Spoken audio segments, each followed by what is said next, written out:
সম্প্রতি তারেক রহমান সাহেবের যে বক্তব্য, না আমি এই ইস্যুতে একটু হ্যাঁ হ্যাঁ শিওর, আপনি আমার একটু কমপ্লিমেন্টারি ওনার বক্তব্যের পর সেটা হচ্ছে আমি আপনাদেরকে আপনি ঐতিহাসিক দাঁড়িয়ে প্রমাণ চেয়েছেন তো খন্দকার ওনার নামটা কি ভদ্রলোকের একই খন্দকার 2013 সনের 14 এপ্রিল এই নিউজটি প্রকাশিত হয়েছে ডেইলি স্টার পত্রিকায়। প্রোগ্রামটি হয়েছে 13 এপ্রিল এবং সেই প্রোগ্রামে উপস্থিত ছিলেন ডক্টর কামাল এবং যেই উপলক্ষে প্রোগ্রামটি হয় সেই একটি ওনার বিচারপতি হাবিবুর রহমান, যিনি কেয়ারটেকার সরকারের প্রধান ছিলেন, মানে বাংলাদেশের একজন অন্যতম যারা আমরা যারা আইনের জগতে আছি তাদের কাছে অত্যন্ত শ্রদ্ধেয় আইনের গুরু।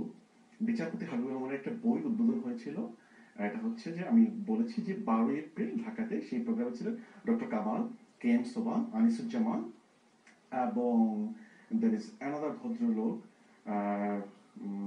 কি বলেছে আমি আসছি, বইটার নাম হচ্ছে Bangladesh quest for freedom and justice. সেই প্রোগ্রামে দুইটি অত্যন্ত এই আজকে আপনি যে ইস্যু এনেছেন অত্যন্ত গুরুত্বপূর্ণ কথা বলেছেন। উনি বলেছেন, আপনি যেহেতু দলিল চেয়েছেন, উনি বলেছেন বঙ্গবন্ধু 7ই মার্চের ভাষণে বলেছেন জয় বাংলা জিয়ে পাকিস্তান। কার সামনে বলেছেন? রেহমান সোবানের সামনে। কার সামনে বলেছেন? আনিসুজ্জামানের সামনে। কার সামনে বলেছেন? ডক্টর কামাল হোসেনের সামনে।